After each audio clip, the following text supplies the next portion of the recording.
L'histoire commence dans un bâtiment magique flottant dans le ciel, avec le protagoniste Kai, qui voit une fille avec des ailes, enchaînée devant lui. Il ne sait pas si cette femme est un ange ou un démon. La fille le remarque et lui demande de l'aide. Kai est choqué. Peu importe ce que la fille est, il serait impossible pour elle de demander de l'aide à un humain à cause de la guerre passée. C'est ce qu'il sait. Alors, que s'est-il passé dans le monde? Quelques jours plus tôt, Kai est toujours le même perdant, faisant son travail et surveillant la pyramide devant lui. Dans ce monde, il y a 5 races, la race démoniaque qui utilise le mana, la race des dieux sauvages qui comprend les anges et les elfes, la race des esprits qui a des corps fantomatiques, la race des bêtes fantastiques composée de grandes créatures, y compris les dragons, les humains. Ces races étaient impliquées dans une guerre appelée la Grande Guerre des 5 races que les humains ont remportée. Maintenant, ils doivent empêcher une autre guerre de se produire. C'est pourquoi le pays de Kai, la fédération d'Urza, surveille la crypte, la pyramide devant lui où les démons sont scellés. Après 5 minutes d'observation de la crypte, Kai retourne auprès de ses amis Saki et Aslan qui l'attendent dans leur véhicule. Leur agence, l'agence de protection de l'humanité, est chargée de s'assurer qu'aucun démon ne s'échappe de la crypte. Aslan trouve étrange que Kai prenne son travail trop au sérieux alors qu'il n'y a jamais eu de fuite en 100 ans. Cependant, Kai souligne que les autres gardiens de la crypte dans les 3 autres cryptes où sont contenues les autres races travaillent sûrement dur eux aussi. Saki insiste sur le fait que le monde est déjà en paix,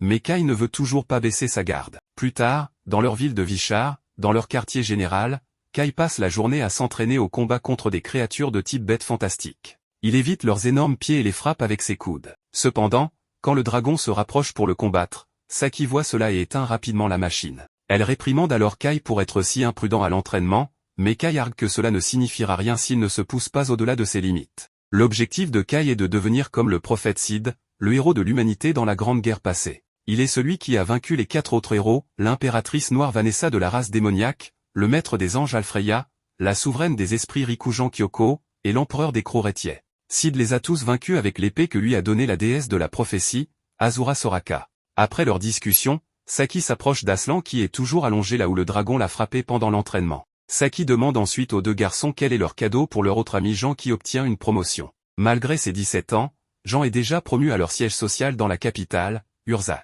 En tant que camarade de promotion, Saki insiste pour qu'il lui offre un cadeau spécial. Pendant ce temps, Kai est distrait par un message de Jean. Les autres lisent le message et découvrent que Jean demande à rencontrer Kai en secret, sans que les 2 autres ne le sachent. Cela amène Saki et Aslan à taquiner Kai sur une éventuelle relation secrète avec Jean. Cependant, Kai s'échappe en courant pour fuir ses 2 amis. Le lendemain, Kai va rencontrer Jean. Lorsqu'elle arrive, elle demande à Kai pourquoi il porte son uniforme et est complètement équipé alors qu'ils sont censés être en congé aujourd'hui. Kai avoue qu'il vient en fait de quitter leur quartier général après s'être entraîné le matin.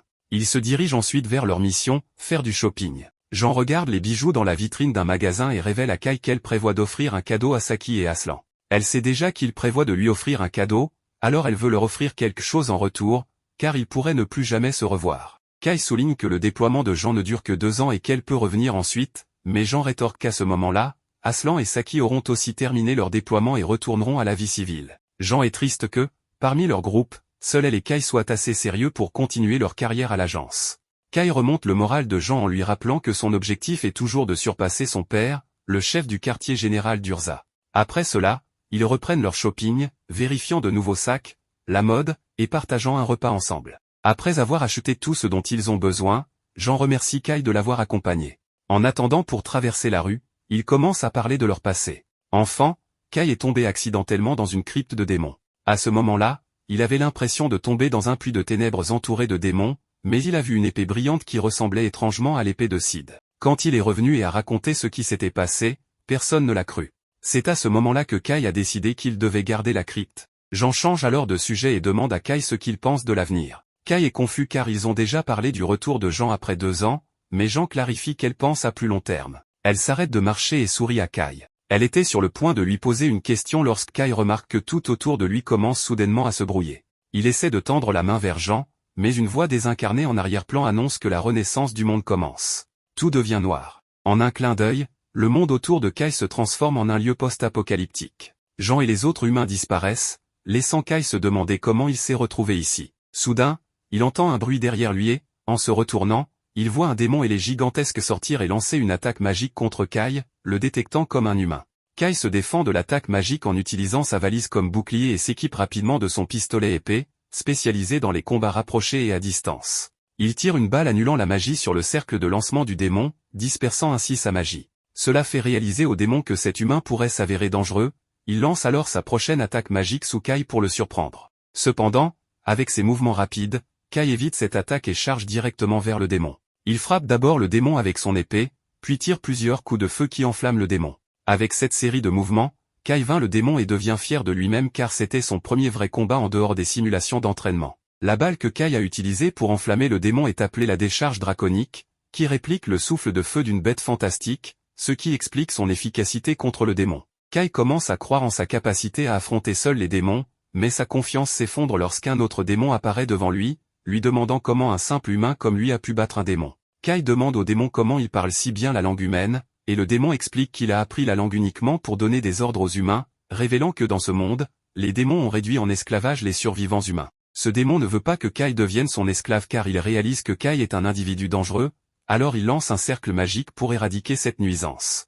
Juste au moment où il s'apprête à lancer l'attaque, l'ami de Kai, Saki, arrive avec son véhicule et aveugle le démon en lui lançant une grenade éclairante. Dans le bref moment où le démon essaie de gérer la lumière aveuglante, Saki attrape Kai et s'éloigne avec lui. Elle fait ensuite un rapport rapide à son supérieur via un dispositif de communication, informant qu'elle a sécurisé un errant, indiquant que cette version de Saki est différente de celle que Kai connaît. Saki ne reconnaît pas Kai et demande au conducteur, qui est l'autre ami de Kai, Aslan, s'il le connaît. Recevant des réponses négatives de la part de ses deux amis, Kai se demande pourquoi personne ne se souvient de lui. Il leur dit qu'il faisait partie de la même équipe à l'Agence de protection de l'humanité, mais Saki affirme qu'elle et Aslan n'ont jamais fait partie d'une telle équipe et sont en réalité des soldats de la force de résistance.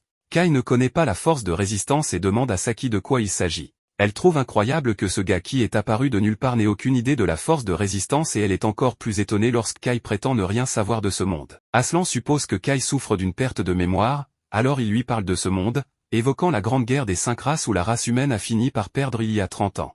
En conséquence, les territoires de la race humaine ont été envahis par les 4 autres races et la plupart des humains survivants ont été réduits en esclavage, tandis que les quelques restants ont rejoint la résistance pour lutter pour leur liberté. Aslan et Saki emmènent Kai à leur base secrète où Aslan lui en dit plus sur ce monde. Apparemment, les 4 autres races sont toujours en guerre les unes contre les autres et se battent actuellement pour plus de territoire. La race démoniaque a capturé la majeure partie du territoire humain, les obligeant à abandonner leur foyer et à fuir pour sauver leur vie. Mais la force de résistance a tout de même créé son propre espace de vie souterrain, une ville paisible avec un faux ciel appelé Néovial, dirigé par la force de résistance. Cela rend Kai triste d'apprendre une telle nouvelle dévastatrice, alors il demande à Aslan pourquoi exactement les humains ont perdu la Grande Guerre. Selon ce que disent Aslan et Saki, les humains dans ce monde ne croient pas avoir ce qu'il faut pour vaincre les démons, et c'est pourquoi ils ont perdu. Dans le monde d'origine de Kai, il y avait un héros de l'humanité appelé Prophète Sid qui a gagné la guerre pour les humains, mais le prophète Sid n'existe pas dans ce monde. Aslan mentionne qu'il existe de nombreuses villes comme cette ville souterraine située autour du monde, cachée aux yeux de la race démoniaque, et toutes sont dirigées par les commandants de la force de résistance. Le commandant de la force de résistance n'est autre que Jean, dont la vue fait tomber Kai amoureux une fois de plus.